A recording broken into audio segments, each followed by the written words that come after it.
Selamat datang di channelku, channel cerita, cinta, dan asa.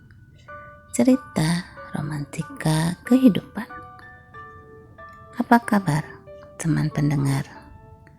Semoga selalu ada dalam keadaan sehat dan bahagia selalu. Kali ini aku akan mencoba membawakan sebuah cerita yang berjudul Rasa yang Tersimpan. Oh ya, jangan lupa untuk like, share, dan subscribe channel ceritaku ini. Aku Meta, inilah ceritaku. Aku sekarang bukan anak sekolah dasar lagi. Sekarang aku anak SMP. Di tahun pertama SMP, aku masih beradaptasi dengan lingkungan di sekolahku. Teman sekelasku dan teman satu sekolahku. Di tahun kedua, aku mulai terbiasa. Dan di tahun ketiga, apalagi aku sudah bisa enjoy dengan teman di sekolah dan lingkungan di sekolahku. Ada yang berbeda terjadi pada diriku. Di SMP, aku mulai menyukai seseorang. Seorang siswa di kelas sebelah. Anaknya tinggi ideal. Kulitnya sawo matang. Hidungnya mancung dan matanya sipit. Sepertinya anak ini tidak banyak tingkah, sederhana dan kalem. Begitu penilaianku. Rasa sukaku datang begitu saja ketika aku pertama kali melihat Nanda. Ya, Nanda, nama anak itu. Apakah ini yang namanya cinta pada pandangan pertama? Kurasa bukan. Aku hanya menyukainya saja. Tak ada istilah berpacaran untuk anak sekolah dalam kamusku. Nanda selalu menjadi pusat perhatianku. Ketika dia berjalan, ketika dia mengobrol, atau ketika Nanda sedang bergurau dengan teman-temannya. Aku seperti pengagum rahasianya. Aku ingin tahu segalanya tentang Nanda. Sepintar apa Nanda? Sebagus apa tulisannya? Apakah ada siswi lain yang menyukainya? Atau mungkin Nanda sudah punya pacar? Siapa pacarnya? Dan seperti apa pacarnya? Aku sudah seperti fans fanatiknya saja. Rasa sukaku pada Nanda kusimpan baik-baik dalam hatiku. Aku tak mau membagikannya dengan teman-temanku, termasuk teman dekatku, Rosi. Rosi pandai bergaul. Di tiap kelas yang berbeda, Rosi pasti punya teman. Sedangkan aku, yang cenderung pendiam, mempunyai satu atau dua orang teman sekelasku saja, itu sudah cukup. Aku rasa tak seorang pun yang tahu kalau aku menyimpan rasa suka pada Nanda.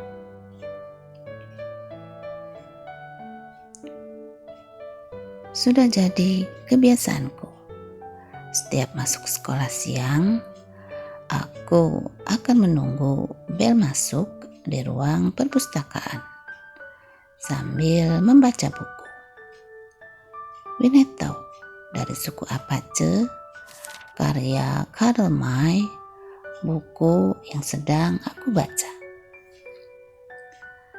Asik aku membaca buku, sesekali kulihat siswa-siswi warawiri di perpustakaan dengan berbagai keperluan, meminjam atau mengembalikan buku perpustakaan. Kulihat Nanda dan dua temannya memasuki perpustakaan. Ada Nanda, kataku dalam hati. Jantungku berdegup kencang dengan tiba-tiba. Entah mengapa. Kuperhatikan Nanda dari tempatku membaca. Ya, wajah itu. Nanda selalu seperti itu. Senyum selalu menghiasi wajahnya yang menarik. Anteng memperhatikan Nanda, tiba-tiba Nanda melihat ke arahku. Aku pun jadi kaget. Walau hanya sekilas Nanda melihat ke arahku, tapi itu cukup membuatku jadi salah tingkah.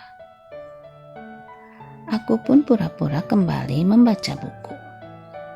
Walau sebenarnya fokus membaca bukuku sudah buyar. Dan bel masuk pun berbunyi. Rosi, temanmu itu siapa namanya? Siapa? Yang mana? Oh, itu Meta. Anak baik loh dia. Awas Nanda, kamu jangan isengin dia. Begitulah obrolan yang kudengar antara Rosi dengan Nanda pada suatu hari. Aku pura-pura tidak mendengar. Aku pura-pura sibuk dengan latihan pola voliku bersama teman yang lain. Aku tak menyangka Nanda akan mengambil pelajaran ekstrakurikuler yang sama denganku, pola voli. Wah, senangnya. Ternyata hobi kita sama. Dengan begitu, aku jadi punya banyak waktu bersama Nanda. Kehadiranku mungkin tak berarti buat Nanda. Tapi buatku, kehadiran Nanda membuat suasana hatiku lebih berwarna. Sore itu, hujan turun. Dari gerbang sekolah, siswa-siswi keluar berhamburan untuk pulang. Aku pun berlari-lari kecil dan berhenti di sebuah toko buku untuk berteduh sembari menunggu angkot datang. Ada beberapa siswa-siswi yang lain yang juga ikut berteduh di toko buku itu. Tiba-tiba saja kulihat Nanda datang dan berteduh tepat di sampingku. Ya, Nanda berteduh tepat di sampingku. Ya ampun, Nanda di sampingku. Senangnya. Begitu teriakku dalam hati. Aku pun sedikit bergeser dari tempatku berdiri untuk memberi sedikit ruang pada Nanda. Terdengar lagu Rhythm of the Rain mengalun. Aku menikmati suasana hujan ini. dan Nanda yang berdiri di sampingku persis. Mimpi apa aku semalam? Begitu gumamku. Meta ya? Nanda menyapaku. Belum sempat aku menjawab, datanglah dua teman Nanda mengajak Nanda untuk pulang. Nanda pun akhirnya pergi meninggalkan aku tanpa menoleh kepadaku. Nanda sudah pergi. Begitu kataku dalam hati. Kebersamaanku yang tidak disengaja dengan Nanda di toko buku, sewaktu berteduh dari hujan, dan alunan musik yang terdengar adalah pengalaman romantisku yang pertama. Demikian ceritanya. Semoga terhibur dan sampai jumpa.